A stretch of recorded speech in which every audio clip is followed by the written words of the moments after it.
Welcome to the show, guys. Welcome back to the Pop Culture Corner. Today, it's been a while since I've hosted a show, but I am here and I'm back. I'm going to have a good time. But today, we are doing something new. This is the morning pod, which, it was supposed to be at 8 a.m., but that's okay. It's still 8 a.m. somewhere. And I think that's like Las Vegas, where our new friend Austin is from. So that's okay. But today we are brought to you by Bonk's Bar in Philadelphia. If you're ever in the area, head over to Bonk's Bar, get your seafood, get all your seafood likings. I'm not a seafood fan, but I've heard it's pretty good. But they do sell beer and wine, all that good stuff. So if you're ever over in that area, head over to Bonk's Bar. Play some trivia on Tuesday nights. I think they moved it to. Our producer hosts trivia there on Tuesday nights, and it's always a good time. As well as brought to you by Showcase Cinemas. But let's get into the show.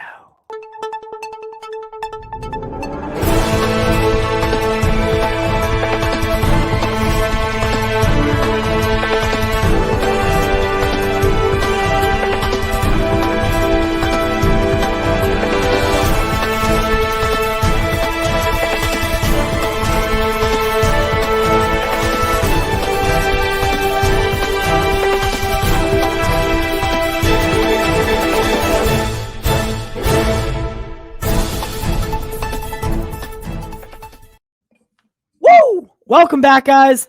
I know you had to hear my ugly voice, but with no face, so it was discombobulating. But thank you guys for joining me today. Thank you for joining me this morning. It is quite early, but this is the new thing. I like the early morning shows. Thank you guys all for sending your support my way through these past couple weeks have been quite trying and quite difficult for me. But with the support of all of you, you guys made it that much easier. Today, I'm joined by a new member or a trial member. I don't know what we're calling him, but he's a new friend of the Pop Culture Corner, and he'll be joining me typically in the mornings and sometimes at night. He's very knowledgeable, and I look forward to you guys getting to know him. Before we get him in there, we just want to throw a shout out to our Patreons, Odd, Nick DePalma, Caden Reed, and that one, Carlos. You guys are the lifeblood of the Pop Culture Corner. We did just open up that program. If it's something you are interested in, the link is in the description below. So these episodes will get transferred over to our podcast platforms as well. But we will start taking call-ins around 12:15. I tweeted out the link. So if you want to join the show, feel free to do so. Guys, welcome in Austin. How you doing, Austin? What's up? How are you? Oh, I don't know. It's been quite the morning. I was telling you about the things that I had to deal with, but so far so good. I can't complain. So first things first, why don't you tell the good viewers who you are, what your background is, and we'll go from there. Yeah, man. What's up, everyone? My name is Austin Lynn. I'm from Las Vegas, born and raised. So I'm over here on the West Coast. Yeah, West Coast all the way. But basically been into filmmaking and entertainment, pop culture, all that type of stuff my entire life. In high school, I did filmmaking during high school and learned all that and just was super knowledgeable about stuff. I was like the one guy at the lunch table that, was talking about movies and actors and behind the scenes and directors, and everybody was like, what? Yeah. So on top of that, I read a lot of comics. I love comics. That's good. But yeah, that's basically it. I just love pop culture. I've started getting into that more and getting into the podcasting and the YouTube and all that to kind of get my knowledge out there. I guess I got too much to say, too many thoughts in my head. well, yeah, I think you'll fit in around here just good though. Just dandy. And like I said, we're happy to have you here. We're happy to have another person who's as dedicated to the craft as say I am or Jack is, or Justice. And we've been looking for someone who is just as committed and I like what you've done, and I like how committed you were to getting my attention and all that good stuff. Thanks, man. Started off on like a sad note. DMX passed away yesterday. I know you're into music. How you feeling about that? I mean, he was only 50 years old. So that's kind of tough. Like, so I know he had problems with like drugs and alcohol and stuff like that, but I mean, to see him pass, like such an icon in the rap industry, especially the music industry as a whole. But see someone pass so early is always kind of tragic.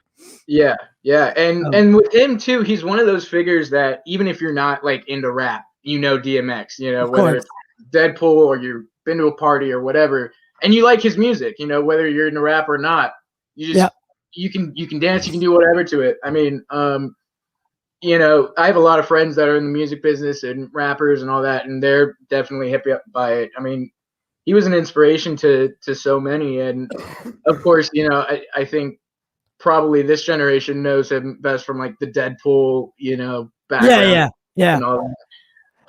X gonna give it to you. Yeah, exactly.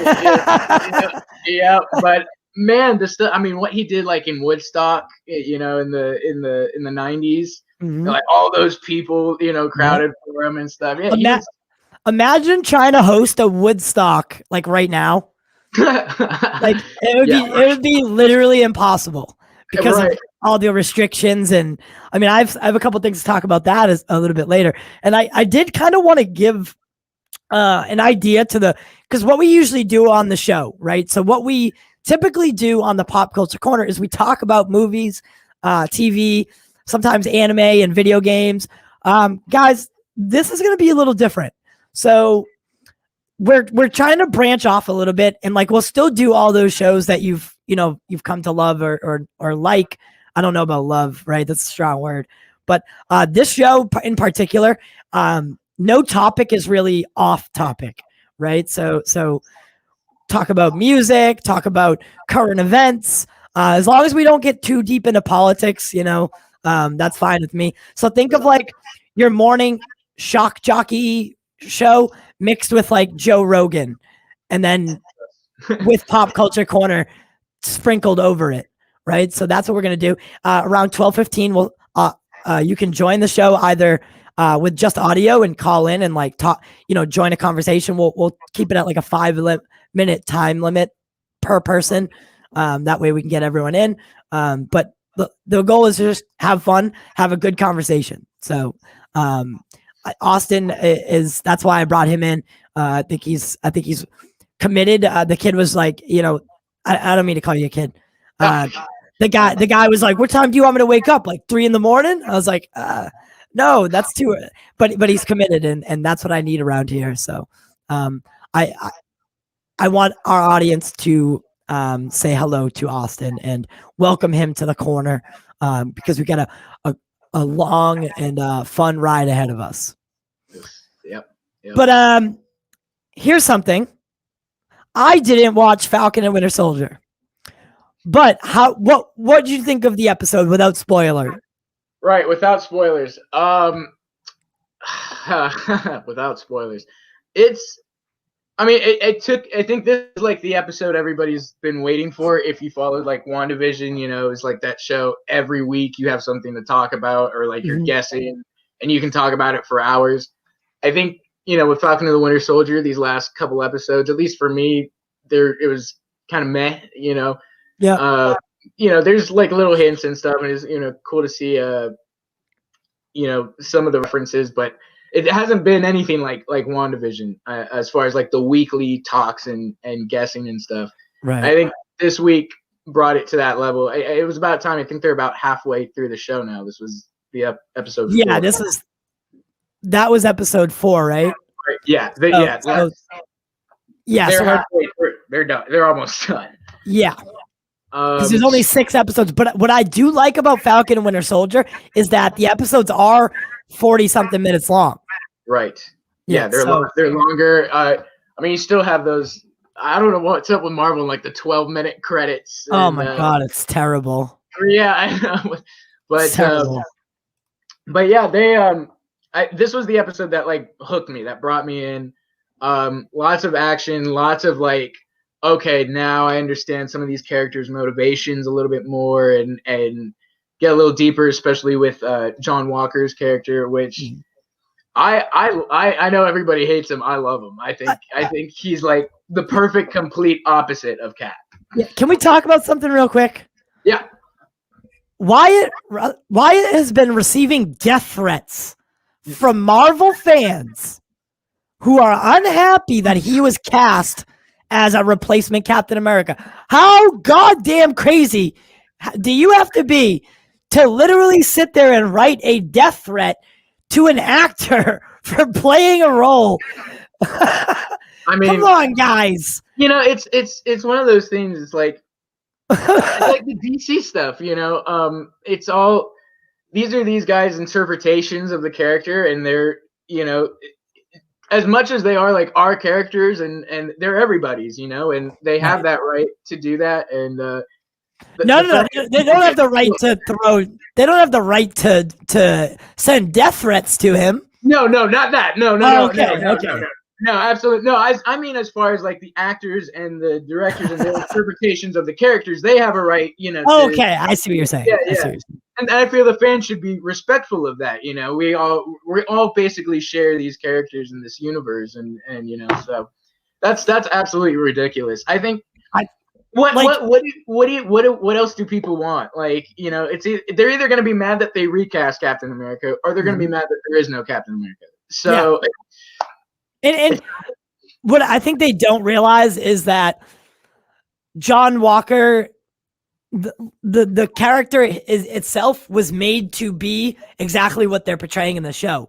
It's like a government Captain America who you're not really supposed to like. Like, they're passing him off as Captain America, right? But in your eyes, you know who Steve Rogers was, and you know that John Walker isn't Steve, and he's nowhere near Steve. So he's not going to be Captain America for the next 10 years. Don't worry. Yeah, exactly. Yeah, you know, it's not like that. But Wyatt Russell is a good guy, and please don't send him death threats. Please. Yeah, that is please.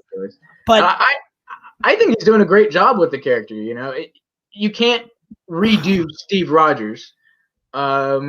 Well, did someone just say I like Wyatt Russell more than yeah, both of these guys. Dude, it's David says I like the new Captain America. I'm into it. And Jack Pierre says I like Wyatt Russell more than Chris. I am surprised at that, for sure. I don't know if I like him more, but I just like that it's not, you know, they're not trying to be Steve Rogers. They're not trying to redo that. This is a whole different thing, you know? Right. Right. Here's a question for you. Do you think by the end of the series, like, he'll still be the Captain America, or he's going to be like... I think he's going to be something different. Okay. And he might still be wearing the uniform, but I think we as an audience will, again, I haven't seen the episode I haven't seen the latest episode, because, and that's not like me. I usually stay up and watch it the minute it goes on. Yeah. But good. So we can do like the watch party. The watch party. Yep. Perfect. All right. But I don't know. I have a feeling about something from the source material that I think they might try to change and use here. Because we know that Marvel has taken liberties and done things differently in their live action cinematic universes to fit the narrative. Mm-hmm. And I think that if they go this way that I'm thinking, maybe a little Captain Hydra. I don't know. Yeah. Or like a darker version. Because I feel like his Captain America is very envious of the super soldier serum, and he wants to take it so he can become a legitimized superhero. Like, he's not a superhero, and he knows it. Right. And you know it. Right. So those super soldier serums that he's chasing down, I think that he wants one so he can become Steve Rogers, or at least closer to the original character. That's just my guess. Again, I haven't seen it. But you know, I don't think his intentions are pure. Right. I mean, I'm kind of with you on that, in that, like, the Hydra thing. I think that they're gonna I think, you know, they're gonna do the secret empire type thing. I know that was Captain America working Hydra, but switch it with this guy. Yeah. So, but you know, I think I like this series more than I like WandaVision.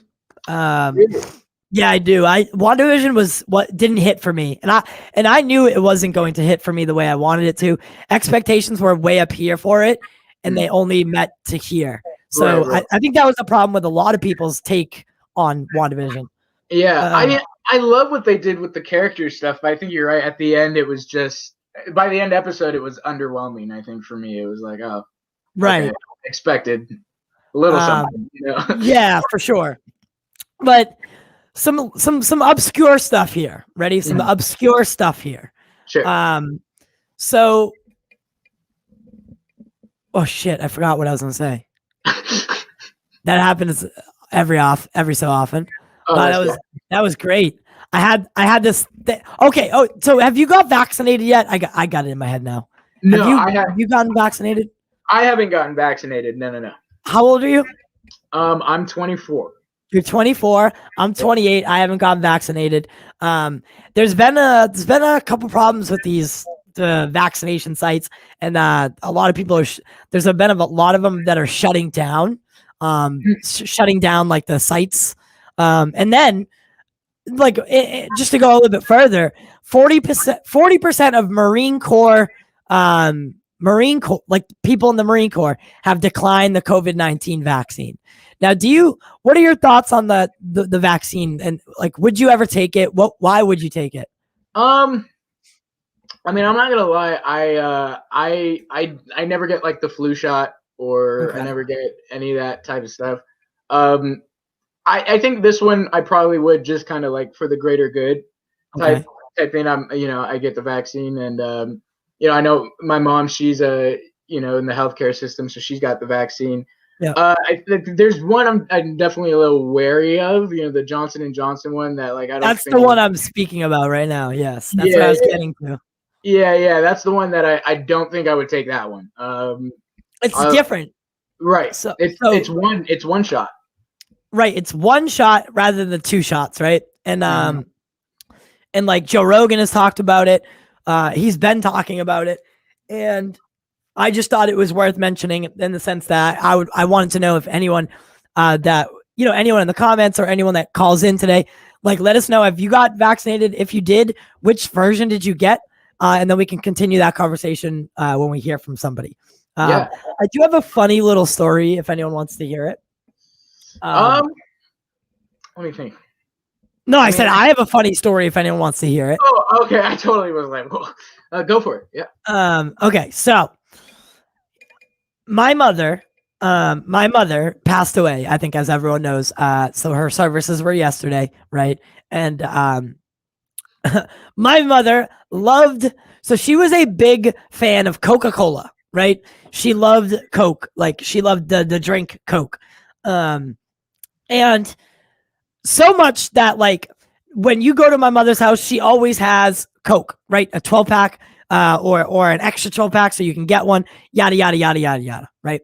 And so we had an open casket yesterday, and I get up to, I don't know where it came from, but I went up and I paid my respects to my mother, and then I got in line because I was one of the ones who, like that they come and see the family after. I went back up probably an hour later, and there was 2 full Coca-Colas in her casket, like around her. And I was just like, but I didn't see them get put in, and I don't know how they got there. So I've come to believe that the Coca-Cola gods came and delivered her, or the Coca-Cola pandas came and delivered my mother 2 last Coca-Colas before. I was watching people go up there. I didn't see one person put a Coke in. Next thing I know, there's a Coke in there. But it was just like, it was so like my mother. But that's just the beginning of the story. But so we had like a more of a celebration of her life yesterday, and it was beautiful. And so many people turned out, and I got to talk to a lot of old friends and talk to a lot of people that I haven't seen in a long time. And we got to reminisce about all these old stories, and it just got me in that mood, like to talk about family and stuff like that. But I have plenty of stories, and I love telling them. It's hard to tell them here, I guess, because no one really knows what I'm talking about. I grew up in a small town in Billerica, so. Wow. Okay, yeah. See, I grew up in Vegas, like the complete opposite. I go to like small towns, and I'm so like, like I got to do something. Yeah. How is it living in Vegas? All right. For instance, when I think of Vegas, I think of a tourism spot, right? Like people go there and they gamble and they leave. Yeah. Yeah. Right. They do some things they regret and then they get out of there. So what is it like to live in Vegas? Like, it's pretty cool. I mean, I like it a lot. There's obviously very different areas besides the Strip that are like their own little cities almost. The Strip is like such a highlight. It's its own thing. So once you leave it, it's actually pretty nice, pretty quiet. Yeah. I guess the main thing is there's not really a lot to do until you turn 21 or turn 18, right. Able to do that type of stuff. Besides, we have Big Red Rocks. That's cool. Yeah. So yeah, I mean, I like it. I'm used to the 24-hour like town. Like there's restaurants open 24 hours. There's grocery stores open 24 hours. There's little pools. Everything's almost 24 hours. I mean, before the pandemic, anyways. But so I'm used to that, and I'm very kind of spoiled to that. So I enjoy that, and that's a cool part of it for sure. Yeah. Now I don't think we've never, obviously we haven't had too many conversations, you and I, before this. So right. What were your thoughts about the Snyder Cut? Like what were your overall thoughts about the movie? About did you like it? What did you not like about it? What did you love about it? Where do you stand on that? Because I feel like when I had you on last night to talk, I probably should have started with that, because I mean, if you don't like the Snyder Cut, you can't be a part of this. Right. Yeah, you kind of. That should have been question number one, I suppose. Obviously, I love the Snyder Cut. I mean, I've always I'm a massive Zack Snyder fan. Like before Justice League, before Man of Steel, I was way too young when I saw Watchmen, and I was just like, this is the greatest comic book movie ever. So that and 300. I mean, I've always loved his films and his style. I mean, right. The guy, he's the only person I can honestly say that brings a comic or a graphic novel to life. To see the scenes from the panel on the movie the way that he does it is just, it's extraordinary. But yeah, I love the Snyder Cut. I mean, I watched it all the way. I probably watched it like 6 or 7 times now. I watched it all the way through. I thought it was, for me, it was everything I wanted and more. More. I really liked it. I mean, I knew there was going to be a lot of unseen footage, a lot of story we hadn't seen. I really didn't expect it to be that much and be that. That much. Yeah. I think a lot of people didn't when they heard, okay, it's going to be 4 hours long. In their head, they're like, okay, that's, whatever. That's not I'm just happy it's coming out. And then when they actually sat down to watch it, they were like, wow, this actually is fucking 4 hours long.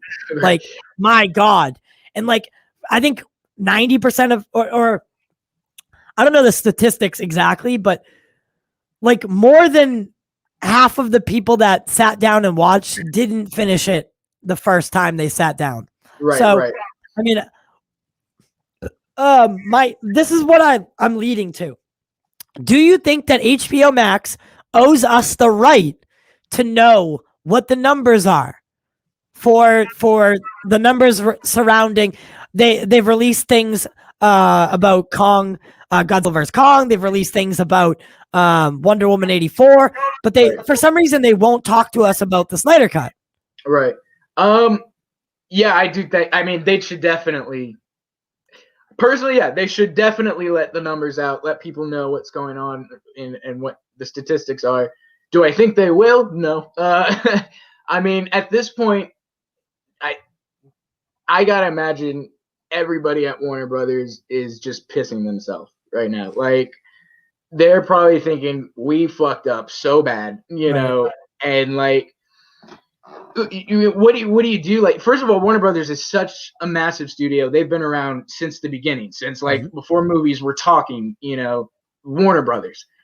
So this is like, I don't think people really realize for them how massive of a mistake they've made. You know, Zach, you know, with the talking about all this with the Chris Terrio piece that came out yesterday. Yeah, I love what he said. He's like, you know, Zach's a gentleman, and I'm not gonna be a gentleman about it. I mean, but that's the thing. Zach's being a gentleman right now, but like he has every right to lawyer up and do, of course, all this stuff. Chris Terrio, all these guys they have every right, and Warner Brothers knows that. So they're in a very like sticky situation right now, you know. Yeah, it just seems like working at Warner Brothers during that time, it seems like it was a really toxic environment. Yep. And the way I see it is when you go to work, especially as an actor, you should go to a place where you're allowed to be creative and be free to, you know, test out things and explore your talents, you know, grow, get better. But it seems like at Warner Brothers, like they were more focused on like becoming Disney than they were about you being like they were more focused with becoming Disney, where they started to hold back the people that they hired in a sense that, you know, they were limiting, practically babysitting Zack Snyder at one point, right? With Jeff Johns. Then they bring in Joss Whedon. Joss Whedon's literally shooting footage while Zack's still on as a director. Like how and how, like that would be such a slap in the face to me if I was Zack. So and so on and so forth. We could get into the Ray Fisher stuff. We could get into how people felt about Joss Whedon and what their interactions with him were. You know, go up to Walter Hamada, him enabling it. You know, I it's just from top to bottom. This is a toxic, and they talk about toxic fans. What about a toxic studio? Like, I think we need to start taking a look a little deeper into what it's like to work at Warner Brothers. And like, do you need to be investigated like fully? Like you invest. Yeah, we got the investigation for Ray Fisher, but do we need to start looking into how you go about things? Because it seems like we're starting to get a fuller picture, right? More people every day are saying, you know, it was a terrible place to work. Yep. Yeah, and Fabian Wagner also came out and said some stuff. Ben, people are waiting for Ben, and that's the thing. I don't know. That's the interesting thing. I don't think Ben's gonna say anything. I know people are like waiting in the wings for it, but as far as I know, I'm pretty sure he's still like he still has deals at Warner Brothers. He's still as far as a director and producer and stuff. Well, and so, I mean, he still also wants to be in other movies, you know. So like that's the thing that's hard. That's why Ezra Miller has been so silent. You know, you never hear from Ezra because he's like, I got the Flash movie coming out. Like, I can't jeopardize my career. But that's the problem is when we live in a world or we live in a society where he can't speak up because he's afraid that they'll pull his Flash film off the docket just because he spoke out against them, saying that he corroborates the toxic workplace that they had, and I don't think that's right. I think if more people keep coming out, I think Warner Brothers they're gonna have to address it. They're gonna have to do something in it.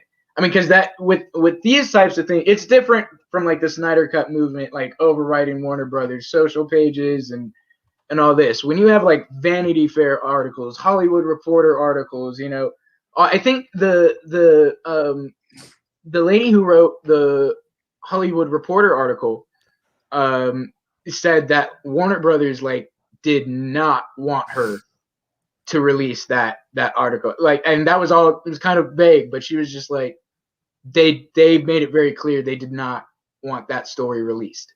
Right. So yeah, I think if people keep talking, you know, especially people from the set, people from the movie, yeah, I think Warner Brothers is going to have to address it at some point. And then Zach is getting such a spotlight right now, like not just because of Justice League too, but he's got Army of the Dead at Netflix, and Netflix, they're smart, you know, they're going all out for that, you know, putting it in limited theaters, doing IMAX, like, so he's gonna be a topic of conversation all year. The way I put it is he's the hottest free agent right now. Like in terms of like studios wanting him or like trying to get him after he cuts ties with Warner Brothers, he was the hottest free agent. Studios know that with Zack Snyder comes a huge dedicated fan base, you know? So like, I'm telling you, he's the hottest free agent. I'm dying. I think at the end of the you good. I think at the end of the day, though, you know, for me, I want him to be in a place where he can creatively not be bothered. You know, if it's Netflix, cool. I saw Netflix just gave Ryan Johnson, $400 million for the Knives Out, and I read that he has like the studio can say nothing about his stuff, and I'm like, dude, that's a fucking deal. Like, you know, that is such a rare thing in Hollywood, and Zach seems he's in that position to get that type of thing, you know. So I think Army of the Dead. I mean, they already got the anime prequel. They got the spin-off with the one of the guys from the team. I think Netflix is smart. I mean, and then Netflix owns a lot of the Mark Miller stuff. They have the Jupiter's Legacy. So I wouldn't be surprised that they're going to do Mark Miller's whole, you know, his whole collection. And Zach jumps in there with him and does something, you know. Go ahead. Who's your favorite director? It doesn't have to be Zach either, you know, obviously. It might be Zach. It might be Zach. It's tough. I think like for me, it's three. It's Zach, Christopher Nolan, and Martin Scorsese. Those three are just like.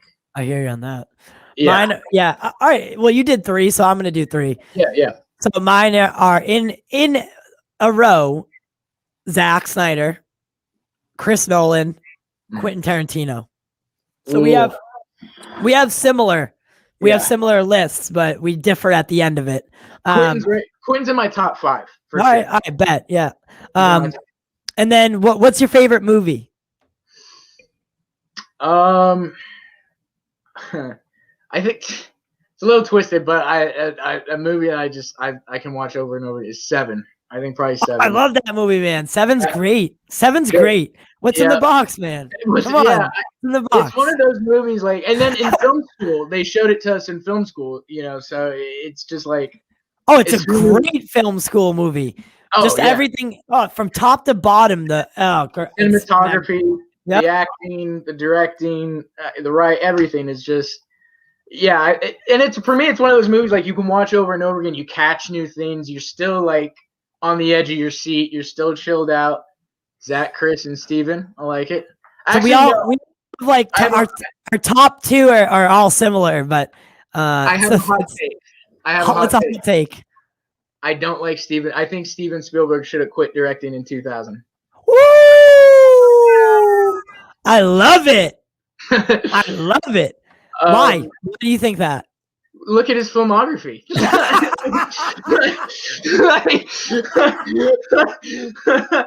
at his filmography, man. The dude was a pioneer. I'm dead. Third Encounters, Saving Private Ryan, Schindler's List, E.T., Indiana Jones. I mean, not only were these like phenomenal, great movies, these were like leading the way in how the filmmaking was being made and all that. And then came, Munich and World of the Worlds and all that other stuff. And Have you seen? I'm sorry, Lincoln was the most hurtful for me. Yeah, it was pretty rough to watch. I was like, dude, that people loved it though. I don't know why. People loved it. It was so boring. I know. Yeah, it was I fell asleep within 20 minutes of it starting. Same. Oh my god. My mom loved it. Of course, yeah, of course, right? That's but so okay. War of the Worlds, by the way, there's a show on BBC, I think. Is it BBC and Epics or something like that? Yeah. There's like a new one. I think it's awesome. I haven't seen it, but I know that. Man, it's awesome. It's a closer adaptation, right? It's a way closer adaptation to, but the like War of the Worlds. Like I was scared to watch it because I was like, oh, I don't want to watch Tom Cruise in something again. But that was like a joke in my head. I knew he wasn't in it, but I was nervous because War of the Worlds was a good film, but it wasn't my favorite. So I was like, do I want to watch a whole TV show? But then it's so good.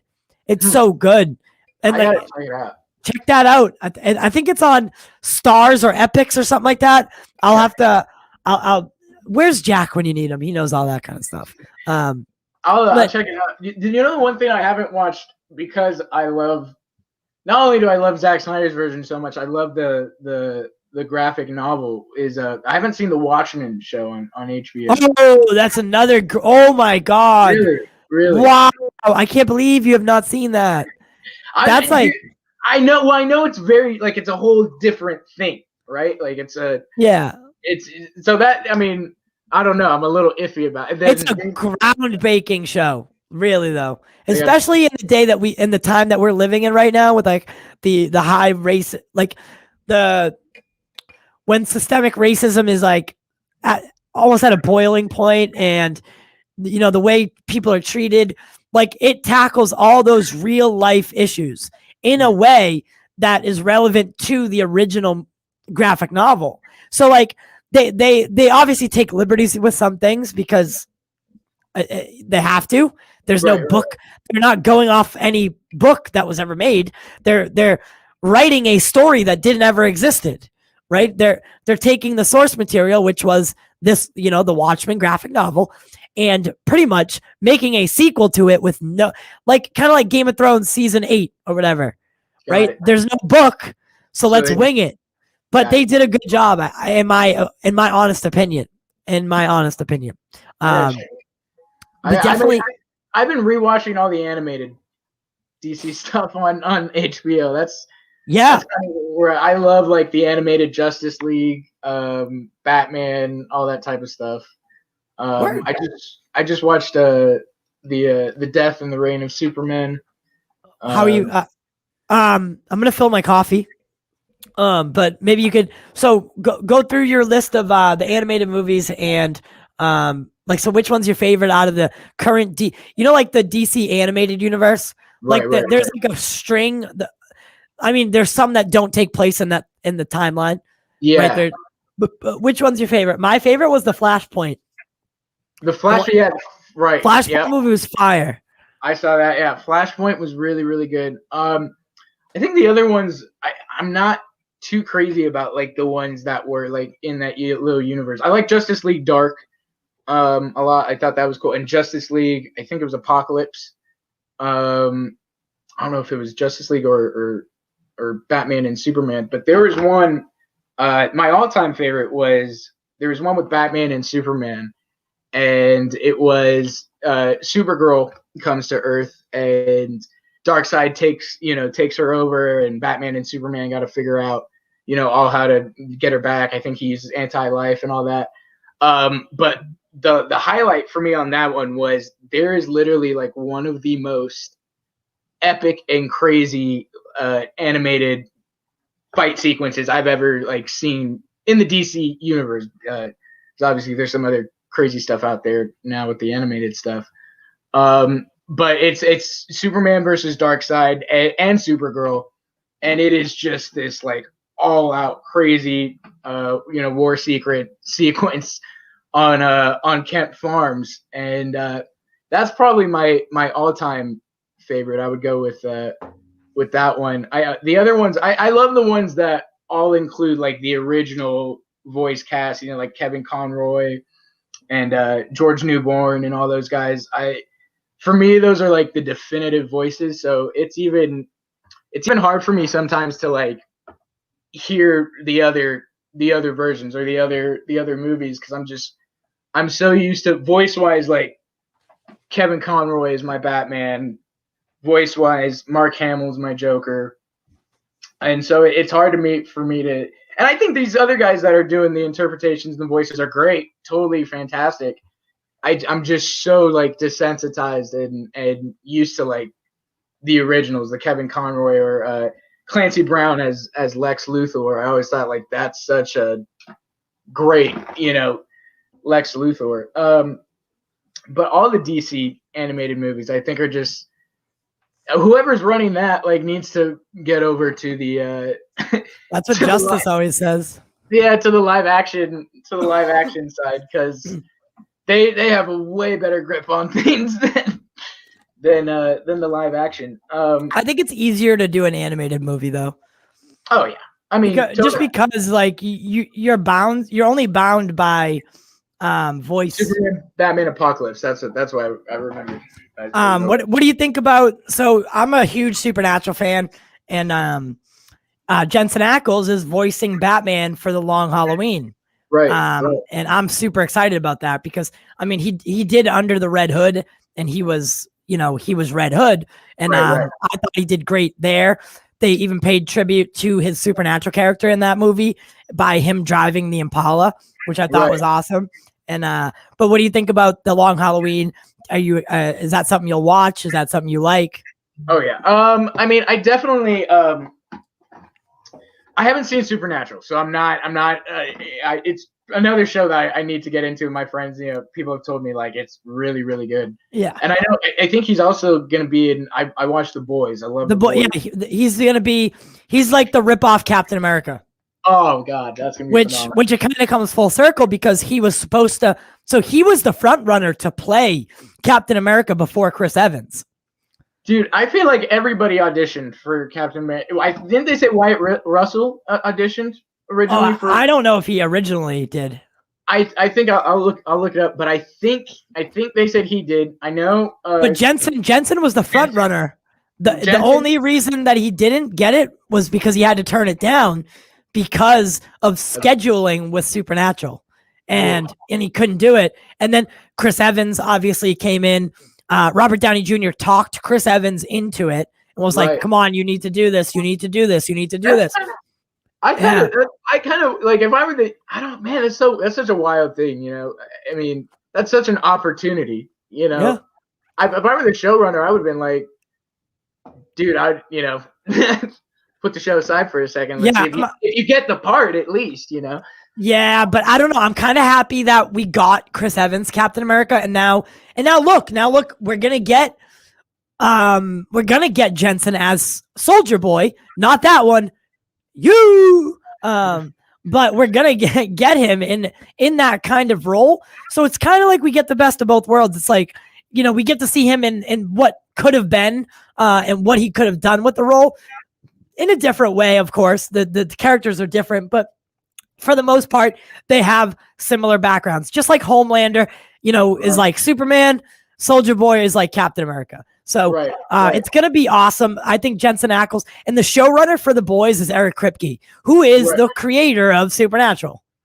Oh, yes. Okay. So it's like a family reunion almost. That's and cool. I'm excited. I saw the trailer. I'm definitely excited for it. And I like his voice. I like for the Long Halloween. Yeah, I like his voice a lot. I think that's a cool sounding Batman. I like him. I like that voice better than the guy that's been doing it. I don't know who it is. I'm not a huge animated fan. It gives me headaches a little bit.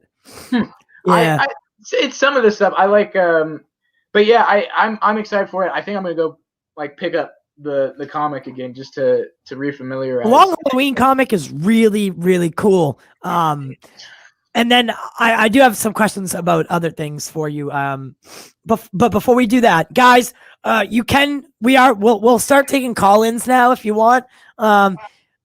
Austin, what is your Twitter handle?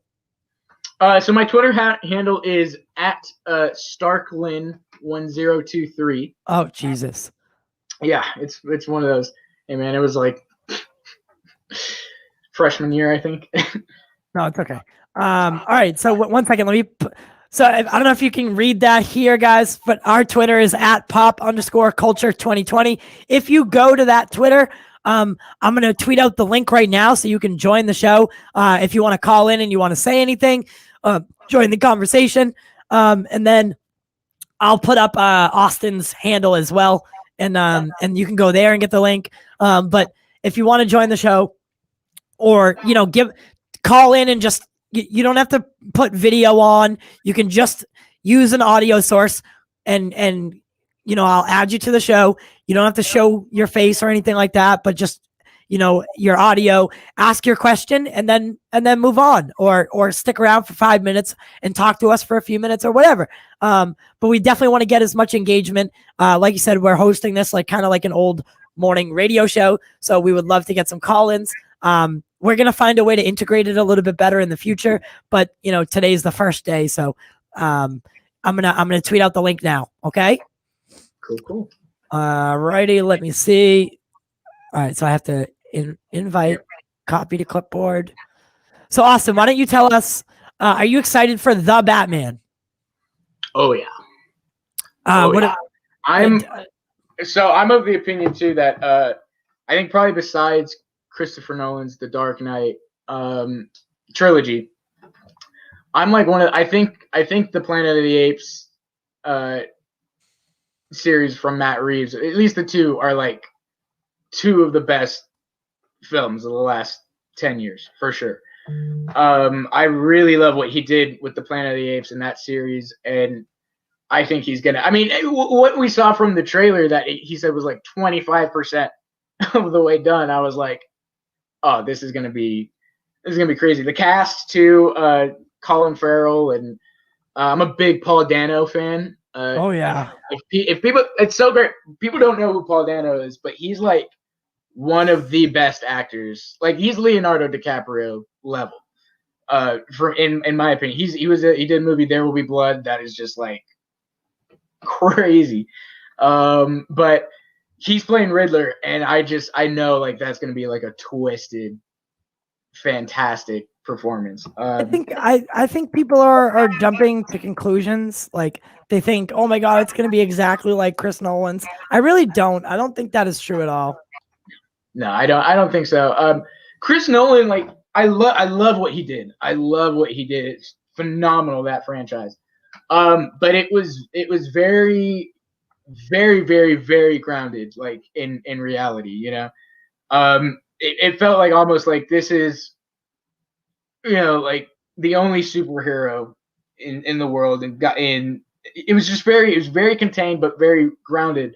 This feels like, okay, we're going to start to see a little bit more of, some of the characters from the comics, and, we're going to see like more of a gallery instead of like Batman taking on one villain at a time. We're going to see Penguin and Riddler and all these other guys, Right. That's and I think so. Have you ever seen Gotham by Gaslight? That one I did not see, and I was just thinking about it. I was gonna watch it, but yeah. The Riddler and what's the other guy's name? So the Riddler ends up being someone else. Oh, why am I drawing a blank on this all right now? Someone in the chat knows. But that's the story. Like, I think they're pulling a little bit from it because, you find out that the character ends up being the Riddler at the end, and when we see the Riddler, in the Batman trailer, he doesn't really look like the Riddler, right? Right. He's got like that. Right. Yeah. Right. Or whatever. So that's why we're thinking maybe they're going that route. And I think that'd be really cool. Be a different take on the character. Obviously we've gotten Jim. It was Batman Hush. Yeah. Yep. Hush. That one I didn't see either, but I was that's another one. So we think that they're pulling from Batman Hush, but also with it kind of gives you that Gotham by Gaslight feel. So I think that could be really cool. And obviously we've gotten the Jim Carrey Riddler, right? Like the classic, Riddler style, but we never got I think it'd be interesting in a real world situation, like a real world Batman that we're getting with Robert Pattinson, to have a real world like villain, and that's kind of who you get with the Riddler and Hush. So I think it's going to be really cool. Oh yeah, I think so too, and I think I feel like Matt's gonna do more of like a kind of like even the Arkham type style, the agility and the speed of this Batman just looks sick. When he punches and knocks out that dude. And he doesn't just punch and knock that dude out. Oh, he breaks his face. He breaks that dude in half. Yeah, it's but that's why I was like, oh man, that type of agility and speed. I'm like, I look forward to seeing a Batman like that we haven't seen. I think probably besides Ben Affleck, when I went back and realized, is probably the other most fastest and able to do stuff, Batman on screen. Mm-hmm. Christian Bale's suit is very, kind of robotic and has to, I don't know. I think that's going to be cool to see him actually be agile, Yeah. So are you a fan of the whole the multiverse that the DC is doing? I mean, I feel like it's kind of a cop out. A lot of people think it's a cop out in a sense that it's their way of kind of retconning whatever they want, and using whatever they want as canon, but then kicking other things to the side. I mean, we know that the Batman is going to be set on Earth too, and we know that there is a J.J. Abrams Superman coming. Do you think that Superman will be on Earth too, or a different Earth entirely, or is it Henry Cavill Superman?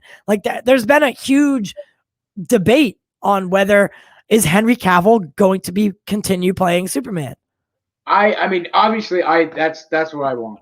Man of Steel, that's one of my favorite comic book movies, of all time. I'm massive Man of Steel fan.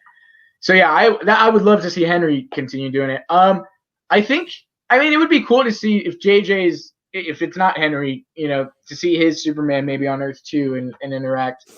I mean, I think at the end of the day, this is kind of it's the best we're gonna get right now. I can't say I'm overly excited or ecstatic for it. I would much rather them not get cold feet in the beginning and stick with Zach's plan. But I mean, I think the Flash has a lot of potential, if anything. To see Ben back as Batman and see kind of some of those characters. We'll see. I would hope that. I think the least that the studio should do, or that they should do, is at least make Zack Snyder's Justice League canon. Maybe not. I understand that we're probably not going to get restored the Snyderverse for whatever reason. But they can still, if they did that, because people at the end of the day, they like that story and the way that story was going, Yeah.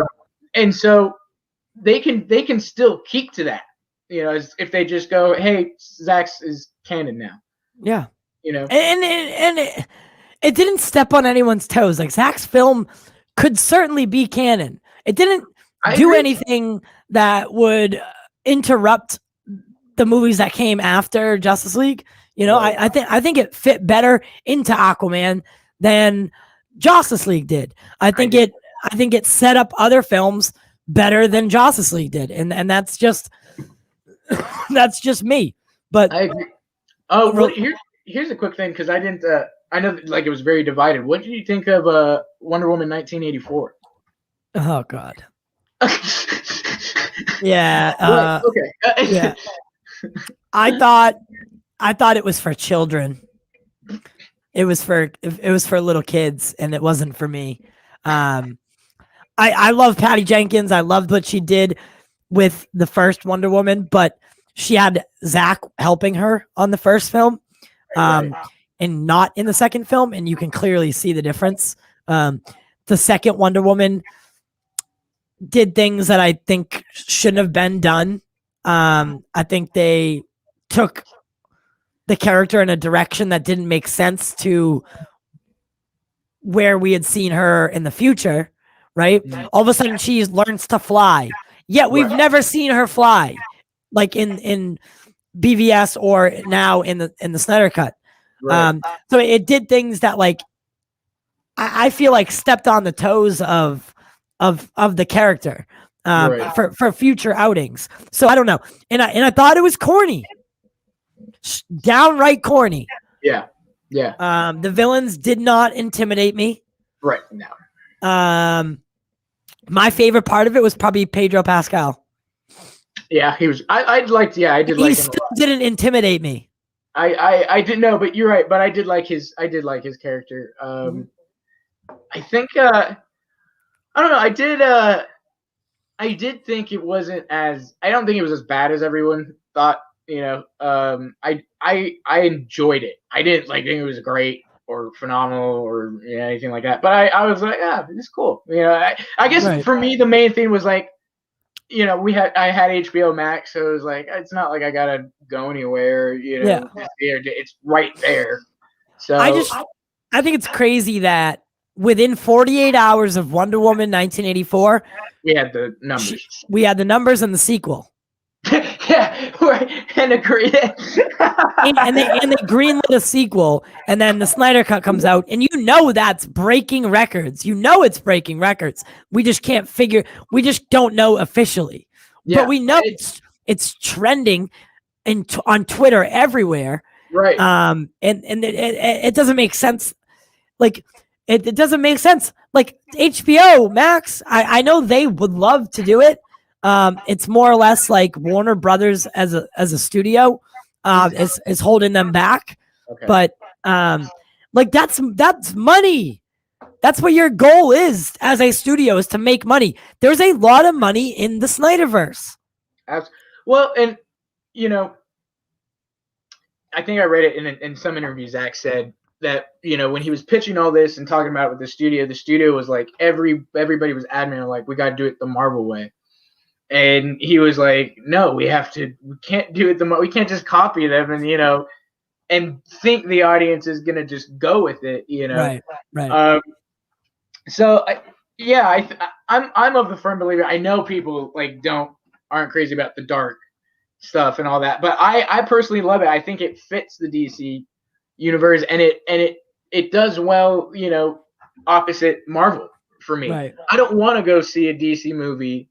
And I know people love Shazam, and I thought Shazam was really good too, but it was super Marvel. Right. It was super. I couldn't tell the difference between that or a Marvel movie. If it was DC or not. For Shazam, right? Yeah, for Shazam. Did you like Shazam though? I did like it. Like it, and I understand. I understand they did that, for the character, and that's more his character and stuff. But for me, I do like I look forward to what they're gonna do with Black Adam. Right. And possibly see him interact with Shazam and how that's going to affect the tone of his character in his movies and stuff like that. Okay. That makes sense. Yeah. Hold on one sec. Okay. So, Netflix and Sony signed a large deal, large licensing deal, reportedly worth $1 billion. My God. So basically, the streaming giant Netflix and Sony Pictures, they signed a brand new licensing deal, giving Netflix an exclusive space for Sony's theatrical releases starting in 2022. That's coming out of Deadline, and I think the Culture Nerd reported on it, and yada yada yada. So this deal is going to kind of replace the agreement with Lionsgate. So Lionsgate owned Starz. I think, right? Yeah, Lionsgate owns Starz. I didn't know. Yeah. Dating back to 2005, and it provides Netflix an 18-month exclusive window for films released by Sony. Sources close to deadline have reported that multiple bidders were waging for the rights for some time, with Netflix emerging as the winner with an estimated offer of $1 billion over 4 years. That's huge. So those are like, that's like Morbius, Uncharted, where the the Venom, Venom 2. That won't be Venom 2. Venom. Event Let There Be Carnage or whatever. But I think it would probably be all the Spider-Man, because none of the Spider-Man stuff is on Disney Plus, right? Is it not? I don't think so. I don't think any of the Spider-Man stuff is on Disney Plus. Huh. Interesting. So if that's the case, then that would be, we'll probably get the home of like Homecoming and Far From, and the new Spider-Man 3. But yeah, that's an interesting one, because I was thinking about, Sony's probably the only one now that didn't have, a service, something. So right. I think that's an interesting thing that they're going to partner with Netflix, and I'm sure at some point Netflix is going to probably buy them. I might try something different here. Sure. All right. You can keep talking. But yeah, I mean, I think that's, and the Knives Out sequels are going to be on Netflix too. Yep. So you got Daniel Craig, and I think I read somewhere that those guys are getting $100 million each. Rian Johnson, Daniel Craig, and whoever else one of the producers was.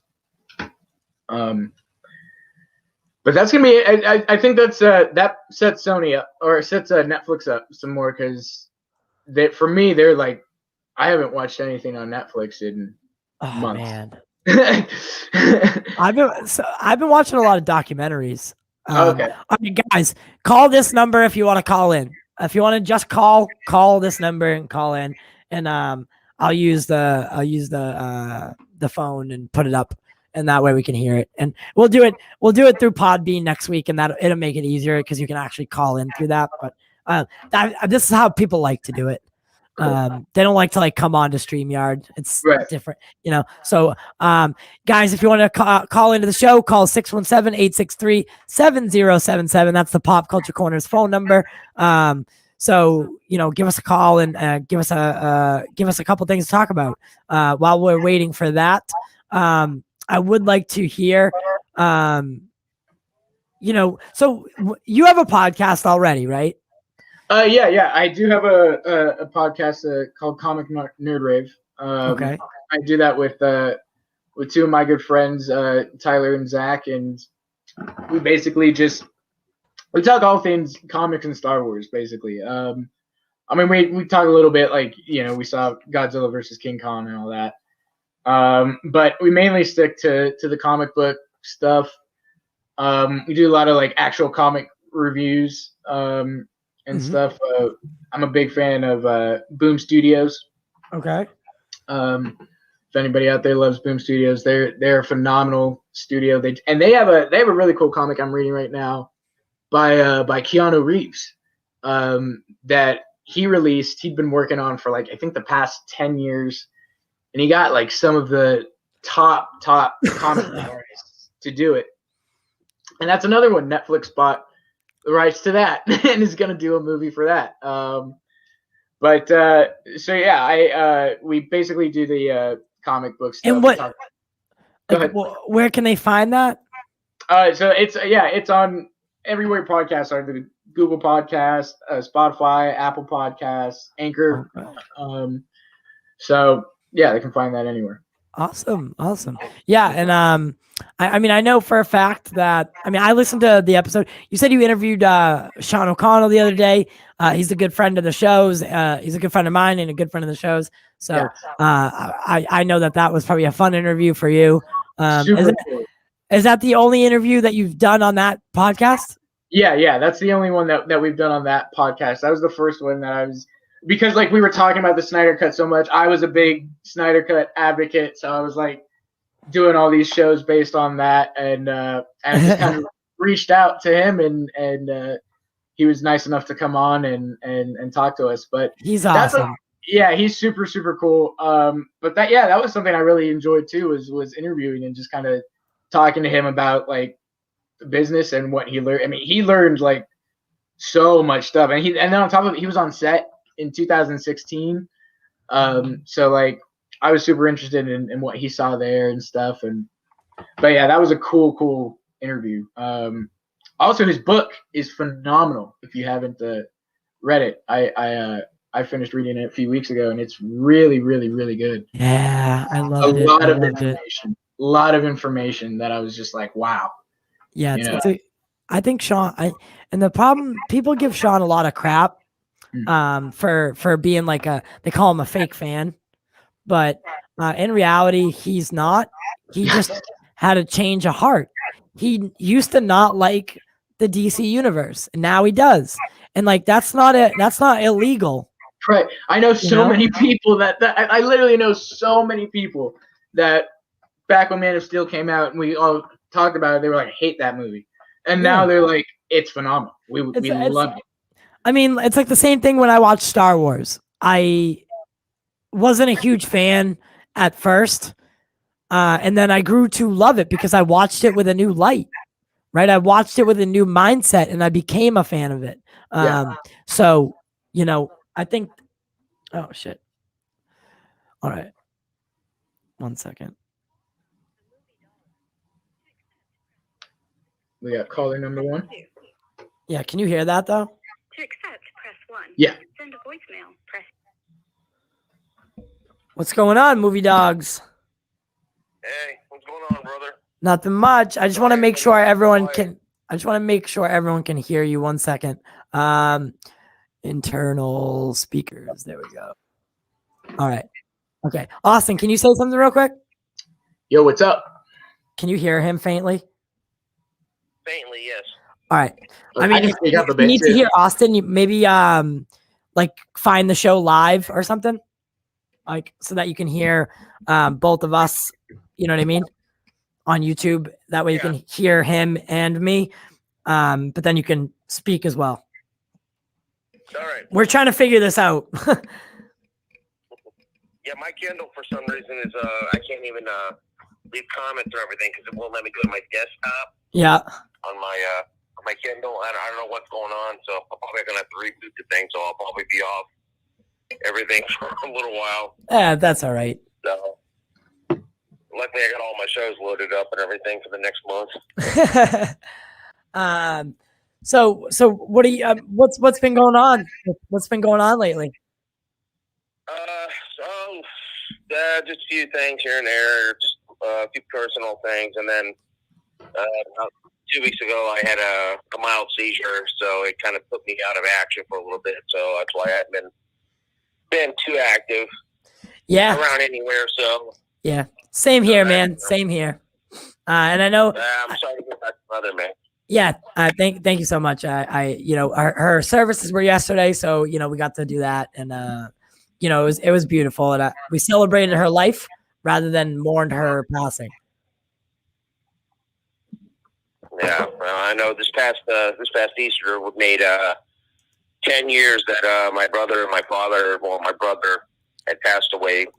So yeah, I was actually able to enjoy Easter this year. Watch my kids, and my, hanging out and everything. I actually celebrated it. I figured, my mourning of that day should be over, and so it felt good. It felt good, and yeah.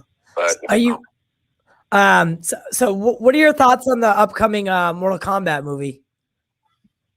I'm very excited. As a matter of fact, I'm going to be here in a little bit filming another episode of Physical Media Format about that movie because I have it on VHS, the original movie.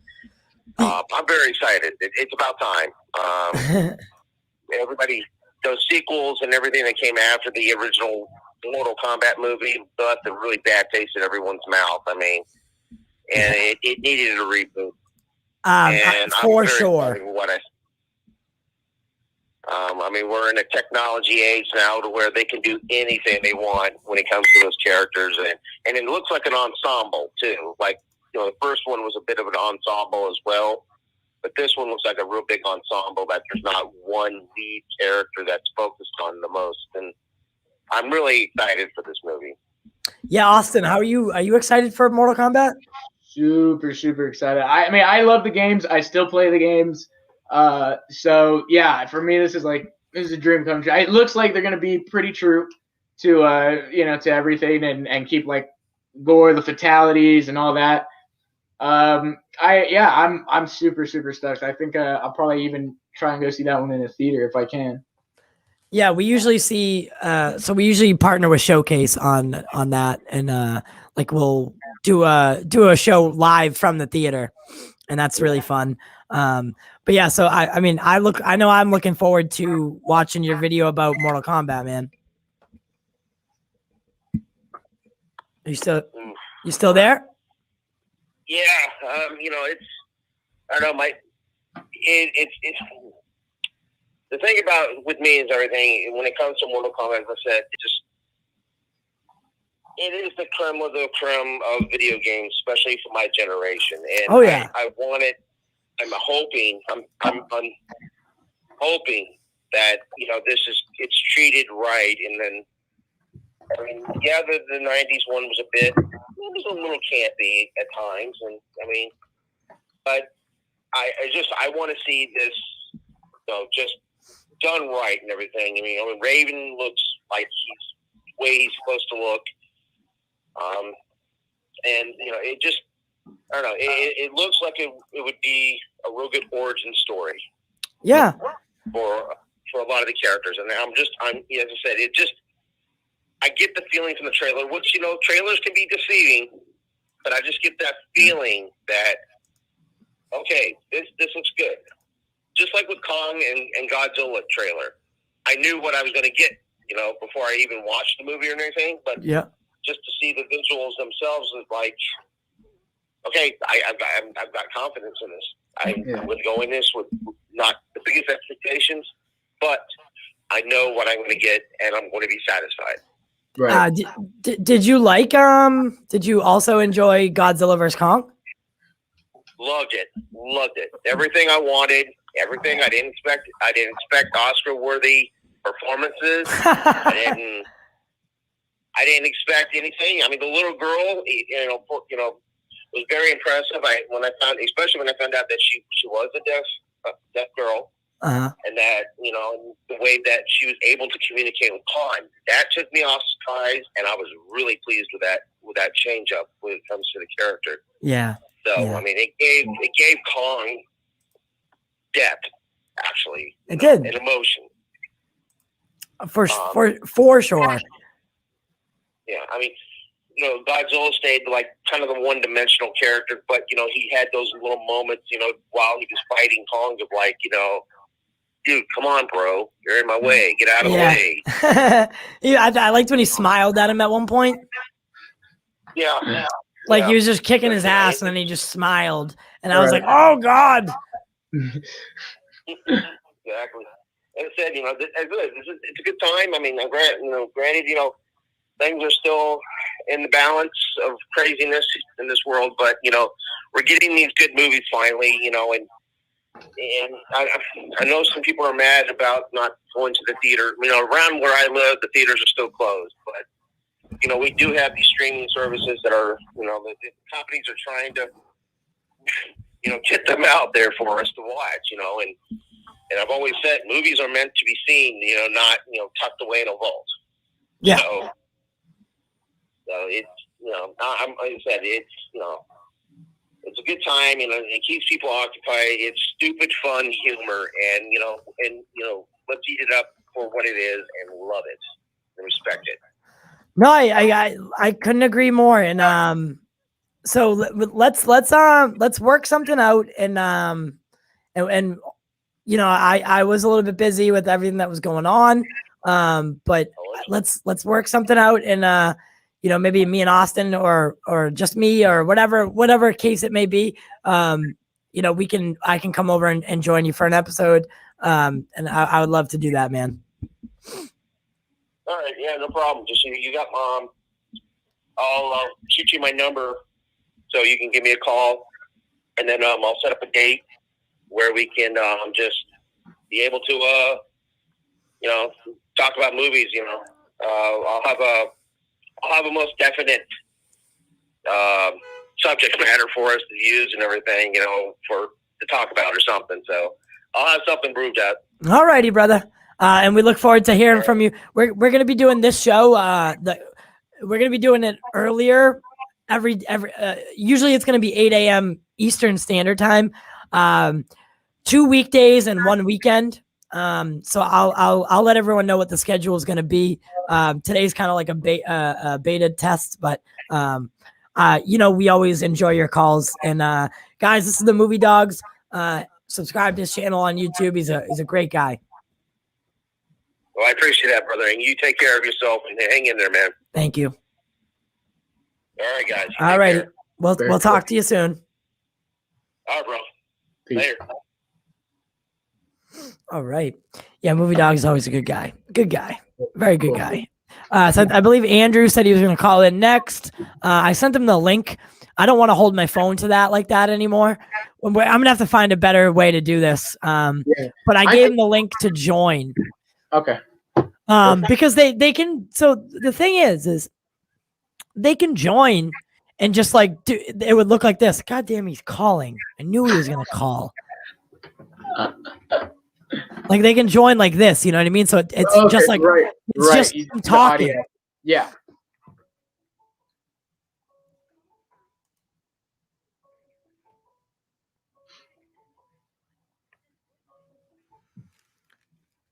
Andrew? Hey man, can you do me a favor? Sure, what's up? I sent you a link on Twitter.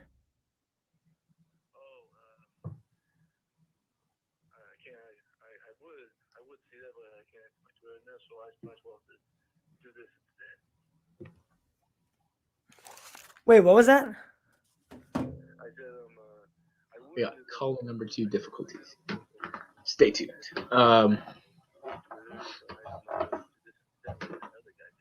Okay. 1 second, let me get you on speaker. All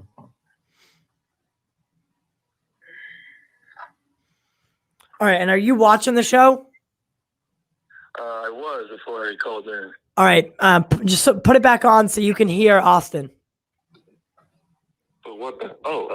Let me go to my computer. Can you hear him? Yeah, I can hear. Okay. Ooh. See, we're gonna have to figure out a better way for this. Right, yeah. Hold on a second.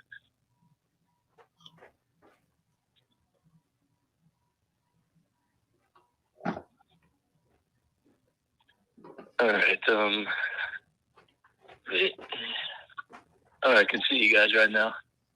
Yes, and we can hear you. All right. So how's everyone? How are you doing today? I'm doing good. Good. I'm happy. What do you want to talk about today, Andrew? I just want to see what you guys were. What?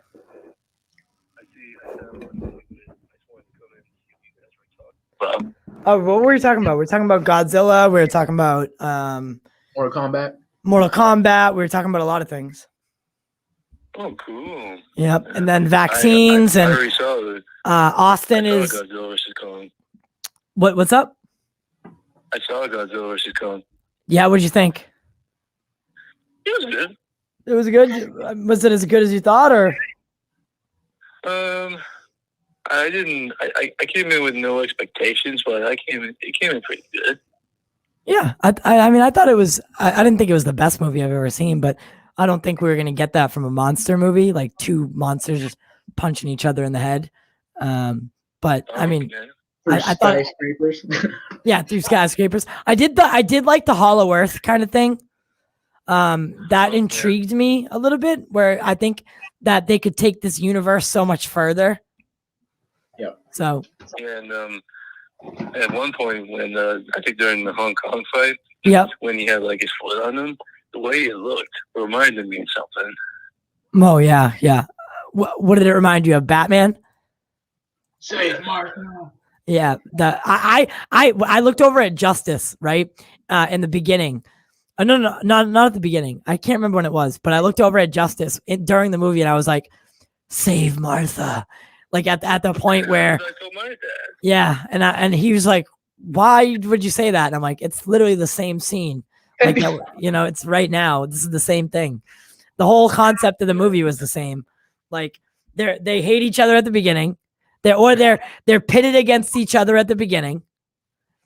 They figure out that there's an enemy that they both have in common, and then they join together to fight that enemy. It's literally the same basis, right? Yeah. Oh, yeah. Oh, and by the way, apparently The Rock has revealed that Black Adam has officially begun filming. Yes, the Black Adam has officially begun filming. I mean, are you excited for it? I think The Rock might be the key to saving the DC universe. Yeah, because I remember seeing someone saying that he wants to fight Cavill's version of Superman. Yes, he does want to fight Cavill Superman. I mean, I thought that little introduction he did at DC Fandom was great, where he like called out all the heroes. The entire hierarchy of the DC universe is going to change. Yes, exactly. I thought that was really funny. I thought that was cool. I thought it gave me chills. But like, I want that hierarchy to be like Batman, Superman, Henry Cavill, Ben Affleck. Like, I don't want it to be. I don't want it to be like, J.J. Abrams Superman and Robert Pattinson's the Batman. Like, or Michael Keaton. Yeah. So I mean, I want. Yeah, I mean, speaking of that, I read you know like you got see like your son, right? Can you say that one more time? I remember I think it was a few days ago, I was watching one of Still streams and he was talking about one of the Gigaxi things. I don't know if it's legit, but saying like how if Michael Keaton bows out of the Flash, the replacement, Christian Bale. Yeah, I'm not into that. I'm not into Christian Bale coming into these movies because at least I'm not personally. Like, I don't think Christian Bale's Batman fits in these universes with and I don't think he would do it without Christopher Nolan. He's been pretty clear about that. Yeah, and like it's like the good thing about Christian Bale's Batman was it was so grounded and it was in a world where there was no other superheroes. Right. And we knew that there were no other superheroes. And that's funny too, because like all the other movie versions of Batman, like Keaton and Clooney, didn't have any other superheroes too. Right, but I believe in Keaton's Batman, they mentioned Superman. Yeah. Like it was like things in passing, like led us to believe that there were there were super beings amongst the world somewhere. Right. But I thought it was funny. Like if that was true, then like the Superman that can exist in that Keaton world could be either Christopher Reeve or Nicolas Cage. Yeah. Yeah.